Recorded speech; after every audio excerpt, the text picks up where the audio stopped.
In the peaceful yet dusty village of Umuozu, where the red earth stained every step and stories flowed like the river, lived a young girl named Adaora. She was only 16, but her soul carried the scars of 100 storms. Her eyes once sparkled with joy, but now they bore a quiet sadness. 5 years ago, Adaora's life shattered in a single moment. A ghastly accident on a rainy road claimed both her parents, Papa Ifani and Mama Ifani, and left her in the hands of her father's second wife, Nneka. Nneka was a woman carved from cold stone. With her 2 daughters, Chizim and Amarachi, she turned Adaora's home into a prison. Every morning before the cock crowed, Adaora rose in the darkness to fetch water from the stream, sweep the large compound with bare hands, scrub pots blackened with firewood smoke, and cook for a family that treated her like nothing more than a servant. She washed all their clothes by hand, cleaned their rooms, and even polished their shoes. Chizim and Amarachi, draped in fine wrappers and laced slippers, treated Adaora like trash. They never lifted a finger, but their mouths never rested, always hurling insults and mockery. Often. Housemaid. You think you're one of us? Maybe if your parents hadn't died, you'd be doing something useful. At night, Adaora would curl on a worn mat in a tiny corner of the kitchen. Her pillow was always soaked with silent tears. In her hands, she clutched an old photograph of her mother and whispered, "Mama, Papa, is this the life you wanted for me?" But nobody answered. Nobody cared. Except one person. Mama Nduka, the elderly widow who sold vegetables by the roadside, noticed the sadness in Adaora's eyes. One evening, as Adaora fetched water alone, Mama Nduka approached her gently. "My child, you carry too much pain for someone so young."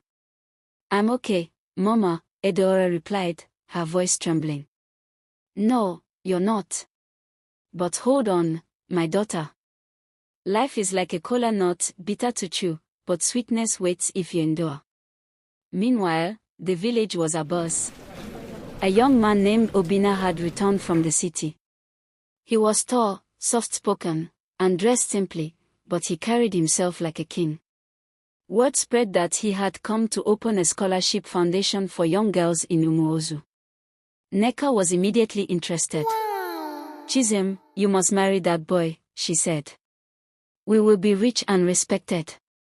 She took her daughters to the community event where Obina was scheduled to speak. Adaora, as expected, was left behind with strict instructions to clean the toilet pit and wash the cooking pots. But fate, ever watching, had other plans. Earlier that week, Obina had seen Adaora struggling to carry a heavy load of firewood at the market. Something in her quiet resilience moved him.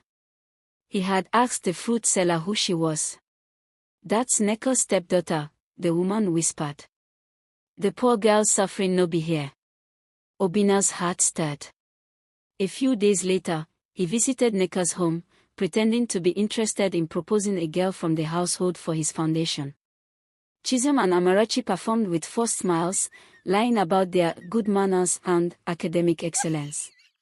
Adaora stood silently in the background, barefoot and dust-covered. "And who is this one?" Obina asked. "Ignore her," Nneka snapped. "She's just a house help. Useless girl." But Obina saw the truth. Later that week, he sent invitations for the 3 girls to attend a private interview for his foundation. Nneka dressed her daughters in shiny lace and beads. Adaora wore a simple gown, one of the old ones Mama Nduka had sewn for her in secret. Chizim boasted about how she deserved to be chosen because of her class. Amarachi told lies about her academic records. But when it was Adaora's turn, she spoke softly, eyes on the ground. "I don't have much education, sir, but I know how to read and write. I want to become a teacher. I want other girls like me to believe they are not worthless." There was a long silence in the room. Obina was deeply moved. But he wasn't done. He began to investigate quietly, spoke to village elders, teachers, even Mama Nduka. He uncovered Adaora's old school records. She used to top her class before she was pulled out to become a slave. He recorded testimony from neighbors who had witnessed her suffering. Then came the village event that would change everything. The town hall was packed. Women, girls, elders, all came to witness the launch of Obina's scholarship program. Nneka and her daughters arrived in flashy attire, smiling arrogantly. Obina stepped onto the stage. The room fell silent. Today, we honor a girl who represents strength, humility, and hope. A girl who has been denied everything, yet still dreams of giving. That girl is Adaora. Gasps filled the air. All eyes turned to where Adaora sat in the back, trying to hide. Adaora, Obina said again, come forward. Tears spilled from her eyes as she rose. She walked to the stage slowly. Obina held her hand. Then, with calm authority, he played the recordings, neighbors recounting her maltreatment, her own testimony, and photos of her life before and after her parents died. The crowd was horrified. Many wept. Some hung their heads in shame for watching and doing nothing. From today, Obina announced, Adaora will be under my guardianship. She will go back to school. She will become the first face of our scholarship initiative, and one day, she will return to this village not as a servant, but as a leader. Nneka's mouth hung open.